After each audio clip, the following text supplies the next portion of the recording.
इमरान खान ने क्यों परवेज़ खट्टर को पार्टी से निकालने का हतमी फैसला कर लिया? नवाज शरीफ साहब दुबई में लंबे क़याम के बाद अब सऊदी अरेबिया क्यों जाना चाहते हैं? आसफ़ा और बिलावल भुट्टो के चर्चे और कौमी ख़जाने से खर्चे की कहानी क्या है? जरदारी साहब क्या दोबारा नवाज शरीफ साहब से मिलेंगे और क्यों मिलेंगे और किस मौजू के ऊपर बातचीत होगी? उनके दरमियान अब तक कौन सी चीज़ें हैं जो सुलझ नहीं सकी? आज के गोरखधंधा में इन नुकात के ऊपर आपसे बात करेंगे।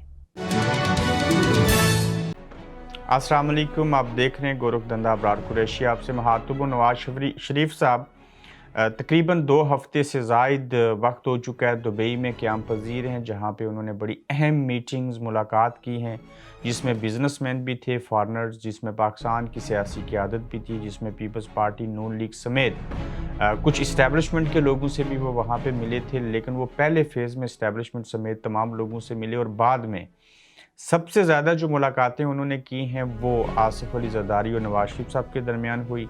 उसके बाद बिजनेसमैनों के साथ चीज़ें हुई। अब नवाज शरीफ साहब ने जो है वो फ़ैसला किया है कि वो दुबई से सऊदी अरेबिया जाएंगे। पहले भी हमने खबर दी थी, लेकिन ये लगता था कि नवाज शरीफ साहब जो है वो हज की फ़रीज़ा के लिए सऊदी अरब में जाएंगे, लेकिन ऐसे ना हो सका। अब जब हज और सारी चीज़ें हो चुकी हैं, दुबई के अंदर भी जो कुछ उन्होंने करना था कर लिया, डिस्कशन हो गई और अब सऊदी अरेबिया जाएंगे नवाज शरीफ साहब। सऊदी अरेबिया जाने का उनका मकसद सिर्फ ये है कि चूँकि उनको लगता है कि मैं आइंदा वज़ीर-ए-आज़म होऊंगा, उन्हें महसूस होता है कि उनकी पार्टी बरसर-ए-इक़्तिदार आएगी और सऊदी अरेबिया में जाके उनके साथ जो है वो हमदर्दियाँ हासिल करने की कोशिश की जाएगी, उनकी हमायत हासिल करने की कोशिश की जाएगी। और ये भी नवाज शरीफ साहब का वतन वापसी से कबल यकीनन सऊदी अरब का आखिरी दौरा होगा और वहाँ पे वो शाही ख़ानदान से जो भी हैं उनसे मिलेंगे, शाह सलमान हों या बाकी लोग हों, और उनके अच्छे मरासिम भी हैं। तो दुबई से सऊदी अरेबिया जाने का मकसद नवाज शरीफ साहब का ये है कि उनके साथ बैठ के बात की जाए कि हम आगे क्या करने जा रहे हैं और हमें आपकी भरपूर तरीके से हमायत चाहिए। क्या नवाज शरीफ साहब से आसिफ अली ज़रदारी साहब दोबारा मिलेंगे और वो ज़रदारी साहब और नवाज शरीफ आपस में क्यों मिलेंगे? इसकी सबसे अहम वजह यह है कि अब तक दुबई के अंदर जितनी भी मुलाकातें हुई हैं उसमें शराकत इक़्तिदार के हवाले से चीज़ें की गई और इस सारे अमल के दौरान ज़रदारी साहब जो हैं वो किसी हद तक नवाज शरीफ साहब को बेवकूफ़ बनाने की कोशिश करते रहे, लेकिन दोनों शातिर हैं और बेशुमार चीज़ें जो हैं उसके ऊपर तो मामलात तय हो चुके थे कि सिंध और बलोचिस्तान इनको मिलेगा। 1 दर्जन के करीब लोग ऐसे होंगे पीपल्स पार्टी के जिनके मद्दे मुकाबल मुस्लिम लीग नून जो है वो अपने उम्मीदवार तक खड़े नहीं करेगी। फिर ये भी कहा गया कि इस्टेब्लिशमेंट तो नून लीग को चाहती है कि वो उनका वज़ीर-ए-आज़म आए, यानी कि नवाज शरीफ साहब आगे आ जाएँ। तो ये मल्टीपल चीज़ें तो उन्होंने डिस्कस कर ली थी, लेकिन उसके बावजूद किसी हतमी नतीजे के ऊपर इसलिए नहीं पहुँच सके थे चूँकि आसिफ अली ज़रदारी साहब को लगता है कि उनकी पार्टी बरसर-ए-इक़्तिदार आएगी, वो मैनेज कर लेंगे, चाहे जहांगीर खान तरीन के साथ मिलना पड़े, चाहे मौलाना साहब को सदर और बिलावल को वज़ीर-ए-आज़म बनाना पड़ जाए। तो वो अपने तौर के ऊपर लॉबिंग कर रहे हैं और नवाज शरीफ साहब को सुनना चाहते थे, देखना चाहते थे, मिलना चाहते थे कि उनके इरादे क्या हैं, एस्टेब्लिशमेंट क्या चाहती है। ये अलग बात है कि पीपल्स पार्टी और नून लीग दोनों इस्टेब्लिशमेंट पे एतबार नहीं करते और इस्टेब्लिशमेंट भी इन दोनों के ऊपर एतबार नहीं करती, बल्कि इस्टेब्लिशमेंट पाकिस्तान के किसी सियासतदान के ऊपर एतबार नहीं करती सिवाय इस्तेकाम पाकिस्तान पार्टी की और चौधरी शुजात लोगों की और बाप पार्टी की कुछ लोगों के, चूँकि वो उनके खास व ख़ास हैं। तो ज़रदारी साहब और नवाज शरीफ साहब फिर से आपस में बैठेंगे और जो चीज़ें रह गई थी उनको तय करने की कोशिश करेंगे और ये तय करने वाली चीज़ें जो हैं ये 2 नुक्ते हैं इसके अंदर। एक तो बिटवीन आसिफ अली ज़रदारी, नवाज शरीफ यानी कि पीपल्स पार्टी और नून लीग के दरमियान कुछ चीज़ें तय होनी और प्लस इन दोनों ने मिल के इस्टेब्लिशमेंट के साथ कैसे हमने मामलात को हैंडल करना है, किस तरह से उनकी पार्टीज़ को आगे आने से रोकना है, ये जो प्रेशर ग्रुप बने हुए हैं किस तरह से हमने इत्तेहाद में रहना है और वो कौन से खदशात हैं जिनको सामने रखते हुए जो है हम आपस में बिखर सकते हैं, तो वो चीज़ें ना हों।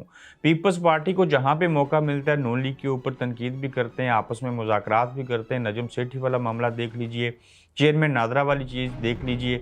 तो पीपल्स पार्टी को अब भी ये लगता है और आखिरी हद तक जाएंगे आसिफ अली जरदारी साहब कि वो मैं ही हूँ, वो पीपल्स पार्टी ही है, वो बिलावल भुट्टो जरदारी साहब ही हैं जो आइंदा आने वाले इंतखाबात में कामयाब होकर पीपल्स पार्टी की सूरत में वो फिर वज़ीर आज़म पाकिस्तान बन जाएंगे। इसी तरह से नवाज शरीफ साहब के हवाले से इस्टेब्लिशमेंट ने कह दिया था कि आप दोनों में से नवाज शरीफ साहब वज़ीर आज़म हो जाएं, आप जो हैं वो ये तय कर लें कि आपस में किस तरह से इक़्तिदार के अंदर इकट्ठे रहना है और कैसी चीज़ें करनी है। प्लस इस्टेब्लिशमेंट ने इन दानों को काबू में रखने के लिए इस्तेकाम पाकिस्तान पार्टी बना ली थी और लोगों को भी साथ में मिलाना था जो पहले से माजी से लेके आज तक उनके साथ काम करते चले आ रहे हैं। तो नवाज शरीफ साहब की और जरदारी साहब की ये जो दोबारा मुलाकात होगी ये कब होगी, क्या जरदारी साहब दोबारा नवाज शरीफ साहब से मिलेंगे या नहीं मिलेंगे, ज़्यादा इम्कान यही है कि मुलाकात होगी और उस मुलाकात में जो भी चीज़ें हतमी डिसीजन होगा वो आपके साथ ज़रूर डिस्कस करेंगे। मगर अब तक निगरान वज़ीर आज़म का जो मामला था जिसके हवाले से बोलियाँ लग रही हैं, जिसके हवाले से कोशिश की जा रही है कि दानों का मुश्तरका उम्मीदवार हो, मालदार भी हो, जिससे नोट भी मिलें हो, उसका झुकाव इस्टेब्लिशमेंट की तरफ ना हो, हम दानों के दरमियान भी मामलात चलें। लेकिन इस सारे अमल के दौरान जहाँ वो चाहते हैं कि नवाज शरीफ और जरदारी साहब के निगरान वज़ीर आज़म हमारी मर्ज़ी का, हमारे एतमाद वाला बंदा हो और इस्टेब्लिशमेंट के मुखालिफ हो, ये फ़ैसला करना चाहते हैं, वहीं पर पीपल्स पार्टी और नून लीग की आपस में खींचातानी भी है कि निगरान वज़ीर आज़म जो है वो उनका होना चाहिए, जो उन्हें वैसा होना चाहिए जो उनको सपोर्ट कर सके। तो माजी के अंदर से लेके आज तक ये आग पानी है और इमरान खान क्या सियासत में आए वो फिर आगे बड़े वज़ीर आज़म बन गए। तो इनकी वजह से और इनके हालात की वजह से और सियासत की वजह से जरदारी साहब और नवाज शरीफ साहब को एक होना पड़ा। एक मिसाल की जमहूरियत हुआ था पहले मुशर्रफ साहब की वजह से, फिर ये बीच में बिखर गए, निखर गए, अब फिर से दोबारा इमरान खान की वजह से इनको इकट्ठे होना पड़ा। मगर ये दानों एक दूसरे के साथ उस तरह से मुखलिस नहीं है जैसे कि इनको होना चाहिए। ये सिर्फ इस लिहाज से मुखलिस हैं कि एंटी इमरान खान और एंटी इस्टेब्लिशमेंट ये देखते हैं कि हमने चीज़ों को कैसे लेके बढ़ना है। चूँकि जरदारी साहब बहुत शातिर, ज़हीन और क्लेवर एक सियासतदान हैं।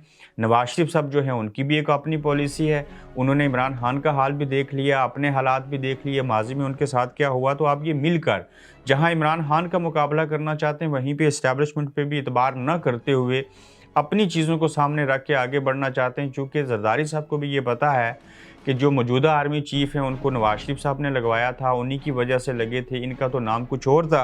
तो ये बीच में मल्टीपल चीज़ें हैं, एक गोरख धंधा बना हुआ है, ना एक दूसरे के ऊपर एतबार है, ना इस्टेब्लिशमेंट के ऊपर एतबार है, ना निगरान वज़ीर आज़म के ऊपर एतबार होगा।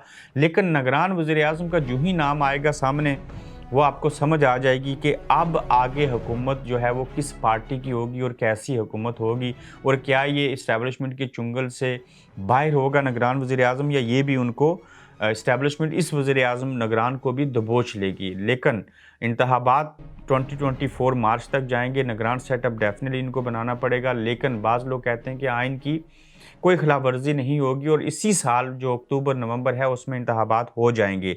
जब निगरान सेटअप बन गए थे पंजाब के अंदर और KPK के अंदर और वहाँ पे कानून की खिलाफ वर्जी हो गई, सारी चीज़ें हो गई, वहाँ पे इनको कोई नहीं पूछ रहा और आइन की खिलाफ वर्जी है, तो फिर निगरान सेटअप को भी बेशक आप एक्सटेंशन दे दें, इस्टेब्लिशमेंट देखेगी उनके हालात कब बेहतर हैं। जब इलेक्शन होने चाहिए वहाँ पे जब इस्टेब्लिशमेंट ने ऐसे सोच लिया तो फिर क्या अदलिया, क्या निगरान वज़ीर आज़म, क्या पीपल्स पार्टी, क्या नून लीग, उन्होंने कुछ भी नहीं देखना, उन्होंने अपना उल्लू सीधा करना है, फिर जाके चीज़ें होंगी। आप देखिए कि बिलावल भुट्टो साहब का जापान का सरकारी दौरा है और आसफा भुट्टो जो हैं वो किस हैसियत से वहाँ पे उनके साथ बैठी हैं। ये क्या है कि वरासती निज़ाम है, नस्ल दर नस्ल चीज़ों को आगे लेके बढ़ना है। पहले जो थे वो बिलावल थे और अब आसफा को भी वहाँ पे जापान के अंदर एक बतौर वज़ीर ख़ारजा बिलावल साहब गए हैं, कौमी ख़जाने से गए हैं। अब उनके ये चर्चे हो रहे हैं कि कौमी ख़जाने से खर्चे क्यों किए जा रहे हैं, आसफा का क्या लेना देना। और बात भी हकीकत है, आसफा को क्या लगे बिलावल भुट्टो जरदारी साहब के साथ जाके जापान के अंदर कौमी ख़जाने से सरकारी खर्चे के ऊपर वहाँ पर बैठे क्यों, ये लीडर बनाना चाहते हैं, ये आप मुल्क और कौम का कम सोचते हैं, अपनी पार्टी का, अपनी सियासत का और अपनी ज़ात का ज़्यादा सोचते हैं। यही वजह है कि इनके ऊपर तनकीद हो रही है और सोशल मीडिया के ऊपर देखा गया कि आसफा भुट्टो भी बिलावल भुट्टो जरदारी खड़े होकर तकरीर कर रहे हैं, वहाँ पे सामने अंग्रेज़ बैठे हैं, पेपर पेन उनके हाथ में है, जो कुछ लिखेंगे उसको वो रिपोर्ट करेंगे। क्योंकि वो मुलाज़म है, वो शहनशाही निज़ाम तो उनका है नहीं है, लेकिन وہ بھی حیران ہوں گے کہ وزیر خارجہ کے ساتھ ان کی بہن یہاں پہ بیٹھ کے کیا کر رہی ہے اور عام سارے وہاں پہ بیٹھ کے ان کو دیکھ رہے ہیں.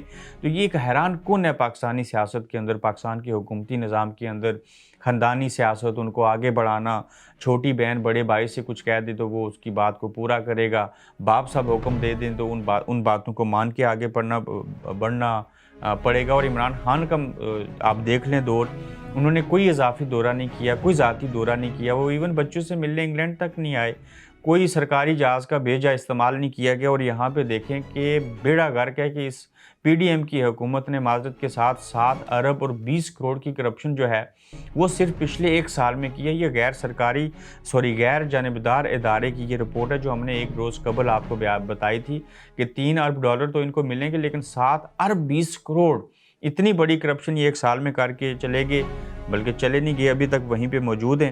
تو یہ کیوں ہوا ایسے؟ یہی شہ خرچیاں ہیں ان کی. آصفہ بھٹو صاحبہ چلی جائیں، بلاول صاحب ادھر چلے جائیں، شہباز شریف صاحب عام دینے لوگوں کے پاس پہنچ جائیں اور اس طرح کی چیزوں کو جمع کریں تو آپ کو پتہ چلتا ہے کہ ان کے ایک دورے کے اوپر جو ہے وہ کم از کم 60 سے 70 ہزار US ڈالر کا اخراجات ہیں. پھر دیکھیے کہ آنے والا دور نواز شریف کا ہے. جی یہ نون لیگ نے بات ذہن میں سختی سے بٹھا لی ہے کہ آنے والا دور ہمارا ہے، آرمی چیف ہمارا ہے، ہمیں ہی کہا گیا ہے، باقی کہہ دیا گیا کہ نون لیگ اور پیپلز پارٹی آپس میں بیٹھ کے باتیں کریں. یہی وجہ ہے کہ سعودی عرب کا دورہ بھی ہو رہا ہے، دبئی کے اندر بھی یہی چیزیں سیٹل ہو رہی تھی. اب پیپلز پارٹی اس بات کو ہضم کر پائے گی، برداشت کر پائے گی یا نہیں، لیکن زرداری صاحب اگلی نیش تک جائیں گے. لیکن نون لیگ نے ان کو باتوں میں سر عام کھلے عام بتا دیا کہ وزیر اعظم تو ہمارا ہوگا، پنجاب ہمارا ہوگا، سندھ آپ کا ہے، بلوچستان آپ لے لیجئے، چیزیں ہو جائیں گی، وزارتیں بھی آپس میں مل بانٹ لیں گے، سیٹ ایڈجسٹمنٹ بھی ہو جائے گی، آپ کو اپنی چیزیں بھی ملیں گی. تو ایک نئے سیاسی دور کا آغاز ہوگا جس میں آنے والا دور نواز شریف صاحب کو لگتا ہے کہ وہ انہی کا ہے. پرویز خٹک صاحب کو پارٹی سے نکالنے کا عمران خان صاحب نے حتمی فیصلہ کر لیا اور سننے میں آیا کہ ان کو کوئی نوٹس بھی سرو ہو گیا ہے. وہ اس لیے کہ پرویز خٹک صاحب شروع سے آپ کو پتہ ہے پہلے تو پیپلز پارٹی میں رہے، پھر تحریک انصاف میں آئے. لوگوں کی طرف سے تو ریاکشن ہے کہ وہ کیوں عمران خان کو چھوڑیں گے، کیوں تحریک انصاف کو چھوڑ دیں گے. تاہم وہ پیپلز پارٹی کے بھی بندے نہیں تھے، نہ عمران خان کے بندے تھے، ایکچولی وہ اسٹیبلشمنٹ کے بندے ہیں اور باعث مجبوری کچھ چیزیں تھیں. اور اب خان صاحب کو لگا کہ پرویز خٹک صاحب تو ویسے بھی مجھے چھوڑ دیں گے، تو اس کے بدلے میں جو پرویز خٹک صاحب تھے انہوں نے یہ بھی کیا کہ جتنے بھی وہاں پہ مقامی لوگ تھے پاکستان تحریک انصاف کے، ان کا بھی ایک گروپ بنا لیا ہے. اور یہ لگا خان صاحب کو کہ وہ جلد اپنی ایک نئی سیاسی جماعت کا اعلان کریں گے جس کے تحت KPK کے اندر MPA MNS جو ہیں ان کے نکلنے کا، ان کے جانے کا خدشہ ہے، جس کے اوپر خان صاحب نے خود سے یہ فیصلہ کر لیا کہ ہم پرویز خٹک کو پارٹی سے ہی نکال دیں گے. اب وہ نوٹس کب سرو ہوگا، کب پرویز خٹک صاحب سننے میں آیا کہ بہت جلد اعلان کریں گے اپنی نئی پارٹی کا. لیکن اسد کیسر جو ہیں آج بھی ان سے میڈیا کے نمائندوں نے سوالات کیے جب وہ کسی عدالت سے باہر نکل رہے تھے تو انہوں نے عمران خان کا نام تو نہ لیا، لیکن یہ ضرور کہا کہ پرویز خٹک کا تو مجھے پتہ نہیں ہے، لیکن میں تحریک انصاف کے ساتھ کھڑا ہوں، کھڑا تھا اور کھڑا رہوں گا. اب یہ جو پٹھان بیلٹ ہے، یہ جو پختون بیلٹ ہے، KPK کا علاقہ تھا، وہاں سے دیکھنا یہ ہوگا کہ پرویز خٹک صاحب کے ساتھ کتنے اور لوگ جو ہیں وہ بغاوت کریں گے اور پاکستان تحریک انصاف کو چھوڑیں گے.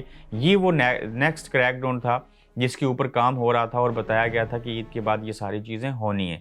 اپنا خیال رکھیے گا. مزید خبروں کے ساتھ پھر آپ سے دوبارہ ملاقات ہوگی. آپ دیکھ رہے ہیں گورکھ دھندا ابرار قریشی کے ساتھ.